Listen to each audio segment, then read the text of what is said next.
Fala galera, sejam muito bem-vindos a mais um vídeo. Hoje eu vou dar continuidade ao meu vídeo que eu estava fazendo envolvendo os filmes Duna Parte 3 e Vingadores Doutor Destino, porque os dois filmes vão ser lançados na mesma data e eu fiz uma análise bem legal aqui para trazer para vocês sobre filmes que foram lançados na mesma data, principalmente envolvendo filmes do universo Marvel, filmes de Star Wars, Jurassic World, filmes de grandes proporções, né, para ver, dá para fazer sucesso lançando dois grandes filmes ao mesmo tempo? Então, vamos lá.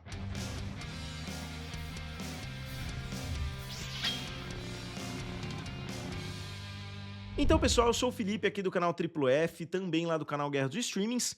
É meio óbvio que dá pra fazer sucesso com dois filmes ao mesmo tempo, porque a gente já tem precedente pra isso, né, com o filme Barbie, com outros lançamentos aí, Oppenheimer é óbvio, e com muitos outros. Eu trouxe aqui alguns pra mostrar pra vocês, mas eu queria dar uma analisada mais a fundo também na estratégia de lançamento e nesses filmes, né, como são situações bem diferentes do que a gente vai ver com Vingadores Doomsday e com o filme Duna Parte 3. Eu já dei alguns motivos mais gerais no meu vídeo anterior, né, dos motivos pelos quais eu acho que não faz muito sentido esse lançamento conjunto, e eu queria mostrar para vocês agora informações concretas de filmes que foram lançados juntos e porque eu acho que isso não prova que os dois filmes podem, eles até podem prosperar, mas eu acho que eles vão fazer bem menos do que eles poderiam fazer se eles fossem lançados de forma individual, e quem vai sair mais perdendo, na minha opinião, é o filme dos Vingadores. Então aqui eu peguei um filme que foi lançado em 2024,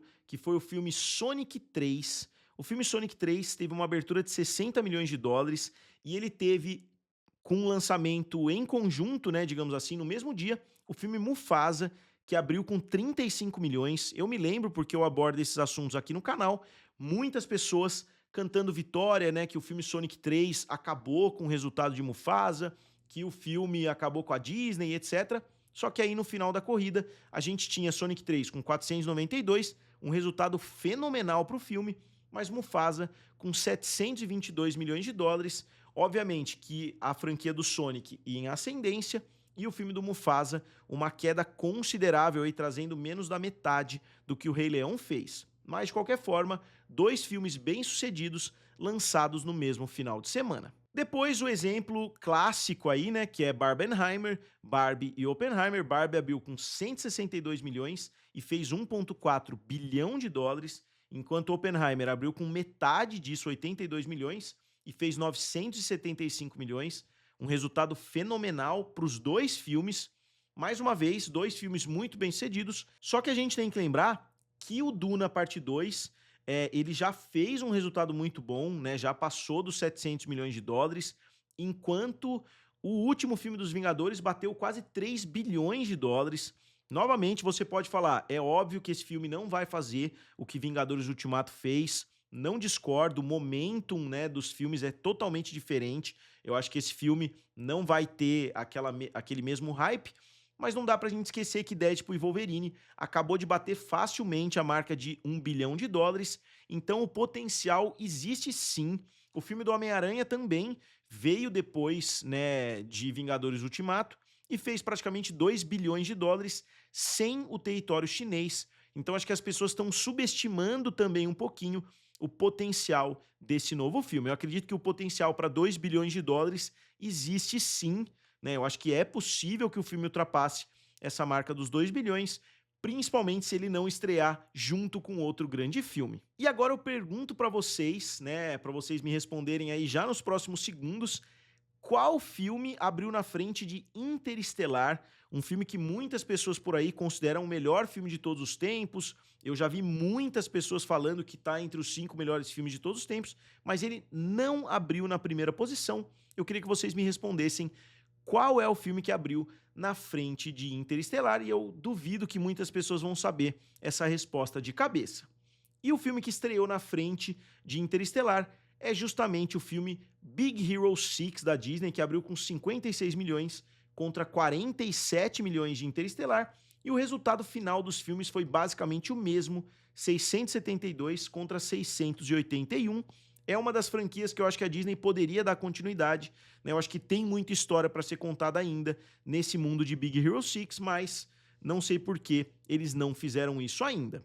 Outro filme que muitas pessoas não sabem, né, que foi lançado na segunda posição, foi o filme Mamma Mia. Mamma Mia abriu com 27 milhões de dólares, bem atrás dos 158 milhões que o filme do Cavaleiro das Trevas fez. O Cavaleiro das Trevas acabou batendo a marca de 1 bilhão e o Mamma Mia fez 610 milhões, mas vale a gente lembrar que 610 milhões para o filme do Mamma Mia foi um resultado absurdamente alto, poucas pessoas esperavam um resultado tão bom assim, e o próprio Cavaleiro das Trevas fez muito mais do que o Batman Begins, então não eram duas potências que estavam chegando, não teve esse negócio de marketing planejado, o filme teve pernas muito longas porque a abertura, né, de Mamma Mia não foi também nada de outro mundo, então não acho que é um exemplo que apoie o lançamento desses dois filmes simultaneamente. Aí em 2015 a gente teve o lançamento de Pitch Perfect 2, né, que é um filme com música ali, abriu com 69 milhões à frente de Mad Max Fury Road, né, Estrada da Fúria. Mad Max acabou fazendo mais dinheiro, 379 milhões, que é um valor muito baixo, né, pela qualidade do filme, na minha opinião. E o filme Pitch Perfect 2 fez 287 milhões.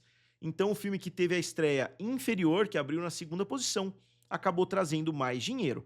Mas vocês veem que não é tão comum a gente ver o lançamento de dois grandes filmes no mesmo final de semana. Outro final de semana, agora em 2008, foi o lançamento simultâneo de Venom e Nasce uma Estrela, dois filmes também com públicos totalmente diferentes, na minha opinião, pelo menos. O filme do Venom mais focado no público jovem, o filme Nasce uma Estrela mais focado talvez no público feminino e de uma idade um pouco mais alta. O filme Venom abriu com 80 milhões, Nasce uma Estrela abriu com 42 milhões. Então são dois filmes grandes, são dois filmes muito bem sucedidos, mas nada que se compare ao que a gente vai ver esse ano no mês de dezembro. Em 2009 eu vou acelerar, né? Vou mostrar um pouco mais rápido aqui os lançamentos. Eu coloquei um asterisco aqui, porque é um exemplo que eu tinha na cabeça de Avatar e Sherlock Holmes, mas o Sherlock Holmes chegou no segundo final de semana de Avatar. Eu só coloquei aqui para deixar claro para vocês, né? Era um filme que eu tinha na cabeça, mas não dá pra gente usar como exemplo, porque Avatar foi lançado um final de semana antes, mesmo que ele tenha mantido o resultado do primeiro para o segundo final de semana, ele fez basicamente a mesma coisa. E o exemplo mais recente dessa lista toda é Missão Impossível, o último Missão Impossível e Lilo e Stitch, né? Os dois filmes chegaram juntos. Lilo e Stitch abriu com 146 milhões de dólares, um resultado surreal, enquanto Missão Impossível abriu com menos da metade, com 64 milhões, aqui um duelo Disney versus Paramount. A Disney bateu a marca de 1 bilhão no final das contas, enquanto Missão Impossível ficou abaixo dos 600 milhões. Então, com certeza, um filme que perdeu muito dinheiro. Mais uma vez, será que ele tinha mais potencial se ele não tivesse sido lançado no mesmo final de semana que Lilo e Stitch? Possivelmente sim, né? Pelo menos mais uns 10, 20 milhões de dólares ele poderia ter trazido. E aqui eu pus mais alguns, né? Só de curiosidade. O Happy Feet abriu com 41 milhões, enquanto Cassino Royale abriu com 40 milhões, mas depois o resultado inverteu. Eu só achei curioso a gente ver que um filme que hoje tem pouca relevância e um filme que tem muita relevância hoje, né? Mais ou menos a situação que a gente tem com Interestelar. É curioso ver que animações, né, costumam ter aberturas muito grandes, mesmo que os filmes percam relevância com o passar dos anos. E, se não me engano, o último filme desse comparativo inicial que eu fiz aqui, Universidade Monstro, 82 milhões, e Guerra Mundial Z, 66 milhões. Universidade Monstro acabou ficando com quase 750 milhões. Então é um filme que eu imagino que a Pixar vá revisitar no futuro, né? Eu acho que é uma propriedade que ainda tem muito sucesso. E Guerra Mundial Z, 540 milhões, né? O filme, obviamente, com o Brad Pitt lá em 2013. E aí eu fui um pouquinho além, eu decidi fazer um comparativo de todos os filmes que tiveram grandes lançamentos contra grandes filmes da Marvel, né? Então eu peguei os grandes lançamentos da Marvel e coloquei qual filme estreou junto com eles nas bilheterias, só para vocês verem como que esse lançamento simultâneo não faz o menor sentido. Então, Vingadores Ultimato estreou totalmente sozinho, não teve nenhum grande lançamento em conjunto com Vingadores Ultimato. Então ele abriu com 357 milhões de dólares, porque ele estava basicamente dominando a cena e fez 2,8 bilhões. Obviamente o filme chegou a ser o mais bem sucedido de todos os tempos, não espero o mesmo resultado né, de Vingadores Doutor Destino, mas eu acredito que o potencial de chegar a 1,8, 2 bilhões existe sim. Outro grande lançamento da Disney, obviamente, da Marvel, né, na verdade, foi o novo filme do Homem-Aranha, 260 milhões de dólares. O filme acabou fazendo quase 2 bilhões sem a China, e isso pós Vingadores Ultimato. E o filme estreou contra Nightmare Alley, que abriu com 2,8 milhões, então esse foi o grande concorrente. Foi um filme do Guillermo del Toro que teve uma abertura bem fraquinha. O filme que veio antes de Vingadores Ultimato, Vingadores Guerra Infinita, também não teve concorrente, então o filme abriu com 257 milhões, sem nenhum concorrente. Quem sabe se o Duna 2 tivesse estreado junto, se o filme talvez não tivesse feito 257, talvez tivesse feito 200, né? É muito difícil saber porque o filme vai acabar perdendo salas. Como já foi falado, eles não vão ter as salas em IMAX, então a situação muda completamente, é até difícil imaginar o que vai acontecer na prática. E aqui mais alguns filmes, né, do top 10 que tiveram as maiores aberturas de todos os tempos.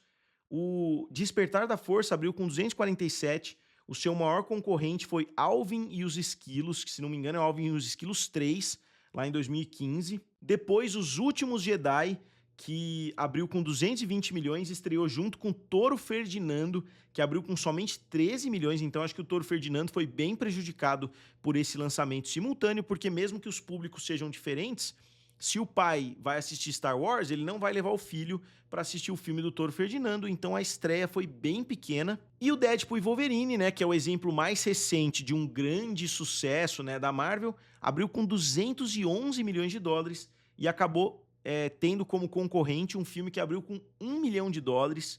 Então, novamente, né, não faz tanto sentido assim você lançar dois filmes grandes. A gente está vendo aqui a prova que os grandes sucessos da Marvel, nenhum deles teve uma grande concorrência. O Jurassic World também segue a mesma regra, 208 milhões na abertura.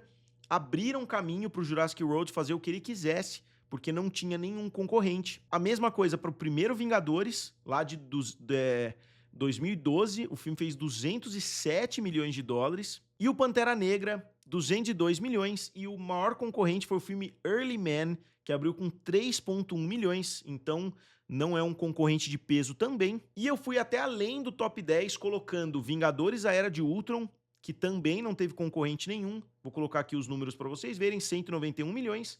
E o Guerra Civil, que não é nem um filme dos Vingadores, né, um filme do Capitão América, mas que traz também um elenco, então seria quase que o Vingadores 2,5. O filme abriu com 179 milhões e fez 1,1 bilhão. E eu acabei indo ainda além, eu comparei com Homem de Ferro 3, Homem de Ferro 2, Guardiões da Galáxia, nenhum filme da Marvel traz um grande concorrente, um filme ou outro tem uma comédia estreando junto, mas nada significativo, né? Então, eu não tenho como concordar com esse lançamento simultâneo e eu acho que ninguém tá achando uma boa ideia, eu não sei quem tá achando, a não ser o setor de marketing da Disney e da Warner.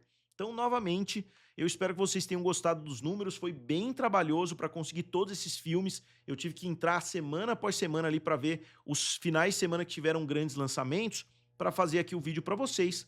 Novamente, eu espero que vocês tenham gostado, essa é praticamente a parte 2, e eu queria saber a conclusão de vocês envolvendo o lançamento desse filme. Vocês acham que é uma ideia interessante fazer esse lançamento conjunto, né, do Doomsday, que seria o Duna, o dia do Duna, né, digamos assim, ou não, vocês concordam comigo que esse lançamento não faz o menor sentido? Lembrando que esse vídeo é a parte 2, o primeiro vídeo eu lancei lá na parte 1. Se vocês quiserem, eu vou deixar a parte 1 aqui em cima para vocês darem uma olhada. Então, como sempre, digam aqui nos comentários o que vocês acharam, não se esqueçam que está rolando a Semana do Consumidor lá na Amazon, curtam o vídeo e se inscrevam no canal. Valeu?